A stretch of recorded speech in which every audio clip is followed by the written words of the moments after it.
অলৌকিক সাধক বামদেব বাবার জীবন কাহিনীর যে অধ্যায়টি আমরা শুনছি আজ তার চতুর্থ পর্ব। সাধক বামদেব বাবার সাথে লেখক শ্রী প্রমোদ কুমার চট্টোপাধ্যায়ের যে কথোপকথনটি হয়েছিল কুণ্ডলিনী জাগরণ নিয়ে, আজ সেই কুণ্ডলিনী জাগরণের তৃতীয় পর্বটি আপনাদের কাছে। গল্প সংখ্যা 4 এবং কুণ্ডলিনী জাগরণের পর্ব সংখ্যা 3। নমস্কার, আমরা এবারে মূল গল্পে ফিরে যাই।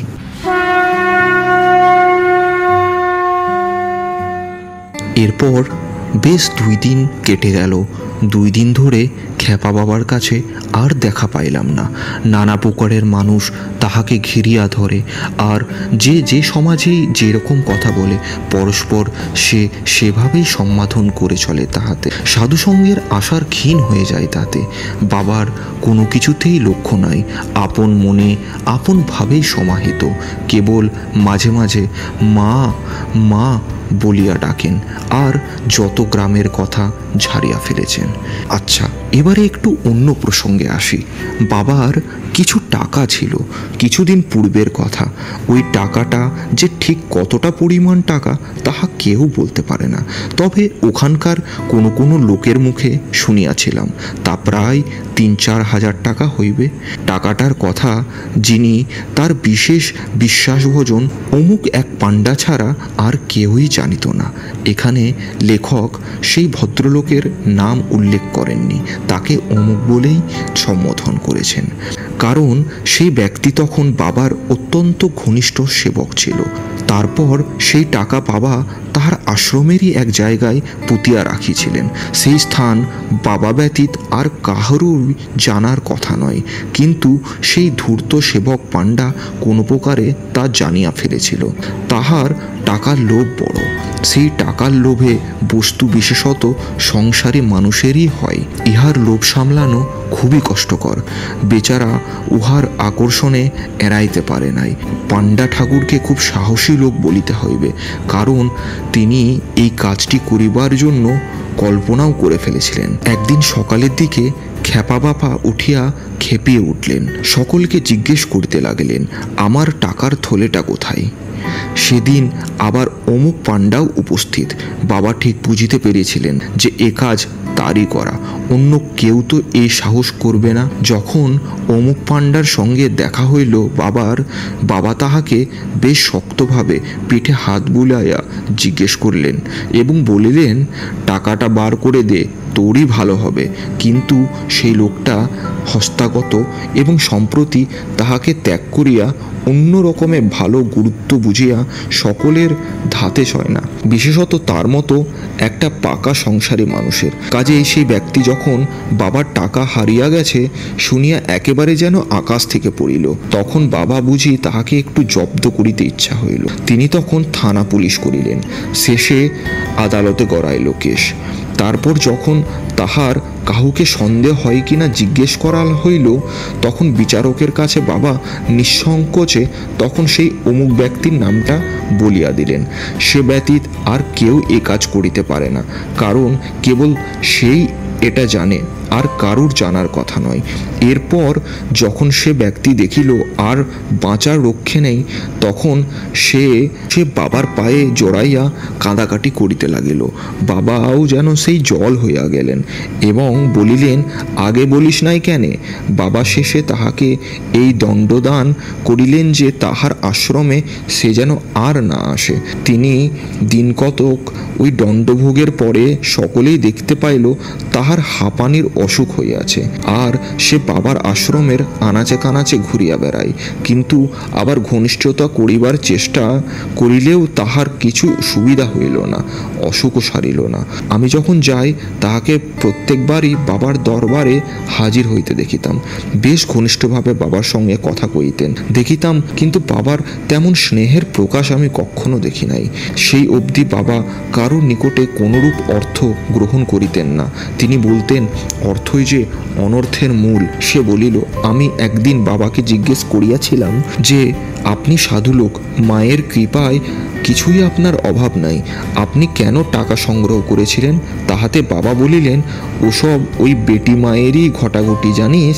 টাকাটা আপনিই এলো, ভাবলাম এখন রাখি, কারুর যখন কাজে লাগবে তখন দেওয়া যাবে। তা হলো ভালো, যার কাজে লাগলো সে মনীষটাকেও চেনা গেল। মায়ের টাকা, তিনিই ওটার ব্যবস্থা করলেন গিয়ে। আচ্ছা, এখন যাহা বলিতেছিলাম সেই ঘটনায় আবার ফিরে আসি। এরপর বেশ 2টি দিন কেটে গেল। বাবা তৃতীয় দিনে সদয় হইলেন। আমিও কাজ ঘেঁষিয়া বসিলাম।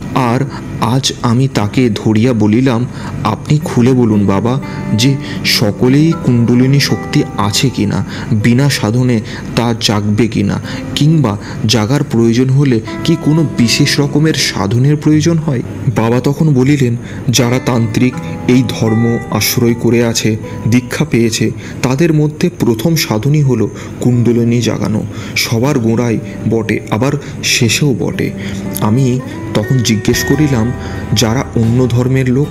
বাবা তখন বলিলেন, তাদের ধর্মের মধ্যেও কুণ্ডলিনী জাগানোর সাধন আছে, হয়তো তার চেহারাটা একটু আলাদা, কিন্তু সব কিছু সাধনের গোড়ায় হলো ওই কুণ্ডলিনী জাগরণ। আসল কথা হলো, তন্ত্রশাস্ত্রে যে শক্তির সাধারণ মানুষকে তুচ্ছ গতানুগতিকভাবে ক্ষুদ্র জীবনের বিরুদ্ধে প্রেরণা যোগায়, উচ্চতর জীবন পথে পরিচালিত করে, তাহাই হলো কুণ্ডলিনী শক্তি। যে শক্তি প্রত্যেকটি মানুষের মধ্যে স্ত্রী পুরুষ নির্বিচারে প্রথমে সুপ্ত অবস্থায় থাকে এবং পরে দেশ কাল এবং পাত্রের মধ্যে দিয়ে বিকশিত হয়। খ্যাপা বাবা বলিলেন যে পুরুষের মধ্যে নারী আর যৌবন, এই দুটির সঙ্গে ওই শক্তি জাগরণের প্রধান সম্বন্ধ। এই জন্যই তন্ত্রোক্ত বামা মার্গের সাধনে এই দুটির প্রধান। অনেকেই বলেন এই বামাখ্যাপা দক্ষিণ মার্গের সাধক। তখন তাহা সত্য হইতে পারে, কিন্তু প্রথম হইতে বহুকাল ইনি বামাচারী অর্থাৎ ভৈরবী সাধন লইয়া সাধন করিয়াছিলেন। এখনকার অনেকের কাছেই শুনিয়েছি, নগেন পাণ্ডা বাবার কাছে সর্বাপেক্ষা ঘনিষ্ঠভাবে দিনকাল কাটিয়েছে। তাহার কাছে যাহা যাহা শুনিয়াছি ধীরে ধীরে সবই বলবো আপনাদের। সাধারণত তন্ত্রের মধ্যে সাধনের মধ্যে 2টি পথ, একটা বামা মার্গ এবং একটি দক্ষিণ মার্গ। এই সাধন দৈনন্দিন জীবনযাপন প্রণালীর মধ্যে সহজ নিয়মে বাঁধা। যখন তন্ত্রধর্ম এদেশে প্রবল ছিল তখন ওই সকল সহজ প্রণালীর সাধন কতটা সম্ভব হইত, এখন কিন্তু তা সম্ভব নয়। এখনকার সমাজে সাধারণত মানুষের পক্ষে এক প্রকার অসম্ভব বলিয়া ভুল হয় না। এখনকার শিক্ষা দীক্ষা চলিতেছে, তাহাতে সাধারণ দেশবাসী জনের ওভাবে বামা মার্গে সাধন চলিতে পারে না। কারণ সমাজে যে অবস্থায় ইহা আচরণীয়, সেই অবস্থায় সাধারণভাবে প্রত্যেকটি নরনারীর নিজ নিজ জীবনপথে নির্বাচন, পূর্ণ স্বাধীনতার প্রয়োজন। কখনো এক বিশিষ্ট ধারায় জীবন প্রণালীর প্রভাব ইহার মধ্যে থাকিলে সাধনে প্রথমে বিঘ্ন উপস্থিত হইবে। কারণ আসল তন্ত্রে স্ত্রী পুরুষের যে সম্বন্ধ তাহা হিন্দু বিধি নিয়ম বহির্ভূত। সেই কারণে আরও হিন্দু প্রধান ভারতে তন্ত্র ধর্মের সঙ্গে হিন্দু ধর্মের একটা আপোষ হইতে পড়িয়াছিল। পূর্ণ স্বাধীনভাবে প্রকাশ ঘটে নাই। সেকালে যাহা কিছু তন্ত্রোক্ত ধর্মের বিকাশ হইয়াছিল তাহা হিন্দু সমাজের বাইরেই ঘটিয়াছিল। যাই হোক না কেন, কথা এই যে বামার কথাগুলো শুনিয়া কুণ্ডলিনী শক্তি জাগরণের ব্যাপারে এখন আমার ধারণা মধ্যে যাহা স্পষ্ট হইল তাহা এই যে, যখন কারোর জীবন আর কিছুতেই গতানুগতিকভাবে বদ্ধ থাকতে চায় না, অর্থাৎ আহার নিদ্রা মৈথানদিক এবং স্থূল স্বাস্থ্যময় ভোগের মধ্যে তৃপ্তি পায় না, তখনই তার কুণ্ডলিনী শক্তি জাগ্রত হয়। জাগরণের প্রথম লক্ষণই হইল গতানুগতিকতার বিরুদ্ধে মনের ক্ষেত্রে প্রবল আলোড়ন। কথা পূর্বেই তা আমি জানিয়েছি। এখন সকল জাতির সকল শ্রেণীর মানুষের মধ্যেই অন্তরালে এই ব্যাপারটা ঘটে, তাহা জানা গেল। এই নিয়মে মানুষ পশুভাবের প্রভাব ছাড়াইয়া মনোবুদ্ধির প্রধান হইয়া ক্রমে উচ্চ উচ্চ ভাবানুধর্মে কর্মে অগ্রসর হয়। এইরূপ যে গুরুভাবে পৌঁছায় এবং বহু লোকের শ্রদ্ধা আকর্ষণ করে, ইহার জগদম্বার সনাতন নিয়ম। এই নিয়মের মধ্যে দিয়ে পার্থিব সকল জীবের গতি নির্দিষ্ট। তন্ত্রে কুণ্ডলিনী জাগরণ বৈজ্ঞানিক সত্য, সর্বকালে সর্বদেশে মানুষ সমাজের অন্তর্ক্ষেত্রে ক্রিয়াশীল। বাবার কথা সাধারণ লোকে কিভাবে লইত তা আমি ঠিক জানি না। তার কারণ সাধারণ লোকে তাহার মুখের কথা শুনিয়া যে তৎক্ষণাৎ বুঝিতে পারিবে তা বা ধরিতে পারিবে তাহা আমার মনে হয় না। তাহার কথা প্রথমটা গ্রাম্য ভাষায় সহজ সরল এবং প্রকাশ করিয়া বটে, কিন্তু সেভাবে শুনিলে সাধারণের কেহই বোধ হয় না সে জিনিস বুঝিতে পারিবে। আর তাছাড়াও তাহার কথা আক্ষরিক অনুসরণ খুবই সহজ সরল ব্যাপার নয়। বিশেষত যখন কোনো বিশেষ তত্ত্ব সম্পর্কে তিনি কথা বলতেন তখন তাহার কথা প্রায় বোধগম্য হতো না। আচ্ছা, এবারে একটু ব্যাখ্যায় আসা যাক। মানুষ প্রত্যেককে ভিন্ন প্রকৃতির, প্রত্যেকজনই হলো আলাদা ব্যক্তিত্ব নিয়ে সমাজে কতটা মিলেমিশে থাকে। প্রত্যেকটি আলাদা আলাদা শরীর, আলাদা নারী। এখানে নারী বলতে সূক্ষ্ম শক্তি এবং প্রাণের সঞ্চারের যাতায়াতের পথটিকেই নারী বলা হয়েছে। প্রাণশক্তি, বুদ্ধি, মন, আত্মা এইসব নিয়েই একটি মানুষ। তেমনি এই পৃথিবী জুড়ে একটি শরীর আছে, তার সেই বিরাট শরীরের ওই সব নারী, প্রাণ, মন, বুদ্ধি, আত্মা বটে। আমরা সেই জগতেরই সাধারণ মানুষ যারা পশুত্ব নিয়ে আছে তারা এই কিছুই জানেন না। যারা মানুষ বা বীর হয়েছেন তারা আভাস পায় মাত্র, যারা দিব্যভাবে গিয়েছেন তারা জানতে পারে, যারা একেবারেই পাশমুক্ত হয়ে গেছেন তারাই প্রত্যক্ষ করেন। এই সময় মায়ের ইচ্ছায় এখনকার মানুষ গোষ্ঠীর ভেতর কুণ্ডলিনী জেগে ওঠে। তখনই সত্যযুগের পালা পড়ে। ধর্মের চরম অনুভূতিতে মুখ্যভাবে অধিষ্ঠিত থাকে সেই তো সত্যযুগ। যে যুগে ধর্ম, কর্ম, তপ, আচার সবই অখণ্ড সচ্চিদানন্দ হইয়া গতিমান, সেই যুগই সত্যযুগ। এখন কথা হইল একজনের মধ্যে কিভাবে কোন অবস্থায় কুণ্ডলিনী জেগেছে এ কথা লইয়া আজ অনেক কথা বলিলেন, তাহা বিশদভাবেই বলিতেছি। উত্তরে তিনি, যখন আমি জিজ্ঞেস করলাম কুণ্ডলিনীর ব্যাপারে তখন বাবা আমায় উত্তর দিলেন। তিনি প্রথমে সাধারণভাবে বলিয়াছিলেন যে বিশেষ অধিকারী না হইলে কাহারও কুণ্ডলিনী শক্তি জাগে না, মূলাধারেই ঘুমিয়া থাকে। তারপর কথা প্রসঙ্গে বিশেষ আলোচনায় বললেন সকলকার জীবনে একবার ওই শক্তি জাগিয়া ওঠে কিন্তু আবার ঘুমিয়া পড়ে। তখন কোনো কোনো অবস্থায় সাধারণ মানুষের মধ্যে ওই শক্তি জাগে, তাহা ছিল প্রশ্ন। এখন ইহাও জানিয়া রাখা ভালো, এ ব্যাপারে তথাকথিত বিজ্ঞান মুখে কোনো ভেদ নাই, অর্থাৎ অর্থহীন বিদ্যার কোনো স্থান নাই। তিনি বলেন মানুষ যখন যৌবনে আসে সহজভাবেই তখন সঙ্গী বা সঙ্গিনীর জন্য প্রাণ ছটফট করে। তারপরে যখন তাকে মিলন হয়, ভালোবাসা সহজভাবে তাদের প্রাণের মধ্যে বিকশিত হয়, তার নামই প্রেম, প্রণয়ের এইসব। তখন তাদের জীবনে যে আনন্দ তা হিসাব করার জিনিস নয়, তখনই কুণ্ডলিনী জাগে। এই গেল স্বাভাবিকভাবে জাগরণের কথা। তারপর কিলিয়ে কাঁঠাল পাকানোর মতো কেউ কেউ আবার অল্প বয়স থেকেই, অর্থাৎ যৌবন আসাবার পূর্বেই ইন্দ্রিয় সুখের আস্বাদ পাইবার জন্য লালায় এবং তারপর যৌবনের মধ্যে এসেও নানা উপায়ে লালসা মেটাবার ইচ্ছা করে, এমনও দেখা যায়। তাদের কিন্তু স্বাভাবিক নিয়মে কুণ্ডলিনীর জাগরণ ঘটে না। তাদের চঞ্চল চিত্তের মধ্যে ইন্দ্রিয় সুখটুকু আর কিছুতেই লক্ষ্য করা যায় না। যৌবন বিকাশের মধ্যে যাদের জাতীয় সংস্কার অনুযায়ী সামাজিক প্রথায় বিবাহর মধ্যে দিয়ে মিলন ঘটে, তাদের জীবনের মধ্যে আনন্দ যে সার্থকতা পায় বা যে বস্তু লাভ হয় সে জিনিস লম্ফটদের হতেই পারে না। বেশি দিন ইন্দ্রিয় সুখকে প্রভাবভাবে ধরে থাকলে সামাজিক ন্যায় ধর্ম না মেনে কেবল ওই একটা জানুয়ারি সুখের আস্বাদন করতে করতে প্রতিক্রিয়ার আবর্তে পড়ে যায়। যে সকল লোকের যৌবন শেষের দিকে অর্থাৎ বৈরাগ্য আসে, সেই সময়ে কুণ্ডলিনী জেগে ওঠে। তখন লেখক বললেন যারা উচ্ছৃঙ্খল প্রকৃতির, যারা কিলিয়ে কাঁঠাল পাকায় বললেন, তাদের ওই অবস্থায় অনাচারের ফলে তাদের কুণ্ডলিনী শক্তি তখন কিভাবে কিরূপ অবস্থায় থাকে। লেখকের এই কুটু প্রশ্নটি শুনিয়া তিনি চটিয়া উঠলেন এবং বাবা বললেন যে তাতে তোর কাজ কী রে শালা, তুই এইসব শোনার চেষ্টা করছিস কেন? তখন লেখক মিনতি করিয়ে বলিলেন, দেখুন আমরা গোড়া থেকেই সকলে সাধু প্রকৃতির মানুষ নয়। যৌবনের আগে স্বভাবে বিরুদ্ধে গিয়ে অনেক কিছু অন্যায় যে করিনি তা বলার সাহস নাই, তা সাহস করে বলিতে পারি না। আর এখনকার দিনে যে প্রকৃতির নিয়মে আমাদের সকলকার যৌবন পূর্ণ বিকাশ হয়ে প্রেমানন্দের জীবন সঙ্গীর সঙ্গে মিলন যোগাযোগ ঘটিতেছে তা নয়, সেই জন্যেই জানতে ইচ্ছা করল। তখন বাবা জিজ্ঞেস করিলেন, সত্য করে বল, তোর কি ছোট বয়সে রসবোধ হয়েছিল? তখন লেখক বললেন, বোধ হয় 9-10 বছর বয়সে নারী রূপের প্রভাবে দেখাশোনা অনুভব করেছি। তখন বাবা আবার জিজ্ঞেস করলেন, তার আগে? লেখক বললেন, তার আগে মা, মাসিমা, দিদিমা, ঠাকুমাদের মুখে রূপকথার গল্পে নানা রকম বর্ণনায় যে নায়ক নায়িকাদের মিলন বিবাহের ব্যাপারে বেশ একটা আকর্ষণ অনুভব করেছিলাম। তখন বাবা বললেন, আচ্ছা আরও আগে কত ছোট বয়সের কথা মনে আছে বলতো তোর? তখন লেখক বললেন, বোধহয় তখন আমার বয়স 2 বছর। আমার শরীরের ওপর দিয়ে একটা ভয়ানক আঘাত আসে, তখন থেকে বোধহয় আমার এই সব কথা মনে আছে। তখন বাবা বলিলেন, দেখ, শিশুকাল থেকেই যে ছেলে মেয়েদের মধ্যে ওই রসাভূতি জাগে তার বেশিরভাগ কারণই হলো মেয়েদের গায়ের গন্ধ, স্নেহা বেশে কোলে নিয়ে টেপাটেপি, চুমু খাওয়া বা বুকে নেওয়া, নানা রকমের কাতুকুতু দেওয়া ইত্যাদি। এর কতক্ষণ পর বাবা আবার বললেন, আচ্ছা বলতো, সুর বা গান বাজানোর প্রভাব তোর উপর কীরকম ছিল? তোর কি গান ভালো লাগতো? তখন লেখক বললেন, শিশুবেলা থেকে ভালো লাগতো খুব। এত ভালো লাগতো যে ছোটবেলায় পড়াশুনো ফেলে যাত্রা শুনতে ভালোবাসতাম। একবার যাত্রা শুনতে গিয়ে 2-3 দিন পড়াশুনো আর মনেই লাগতো না। তখন বামদেব বাবা বললেন, গান আমারও খুবই ভালো লাগতো, খুব ছোট্ট বয়স থেকেই ভালো লাগতো। আমিও গান করতে পারতাম রে ভালো। গানও তো রসেরই বটে। তখন লেখক বলিলেন, এখন প্রসন্ন হয়ে বলুন তো যা জিজ্ঞেস করছি। তিনি যেন অবাক হয়ে বললেন, কি?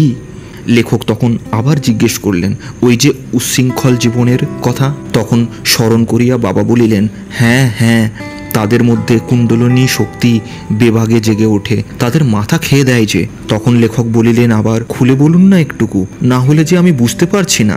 বাবা এবারে বলতে লাগলেন, বুঝতে পারছো নাই? তাদের লক্ষ্য থাকে তো শুধু শরীরের আয়েস। তাতে কি হয় কি, কেবল ওই সুখের ইচ্ছাই খুব বেড়ে ওঠে। কোনো মেয়াকে ভালোবাসতে পারে না, মেয়া দেখলেই কেবল ওই সুখের কথাই মনে পড়ে তাদের, তাছাড়া আর কিছুই তার মনে হবে না। মায়ের সোজা নিয়মের দিকে তাকাতে পারে না, মন যেদিকে টানে সেই দিকেই যেতে হবে তাকে।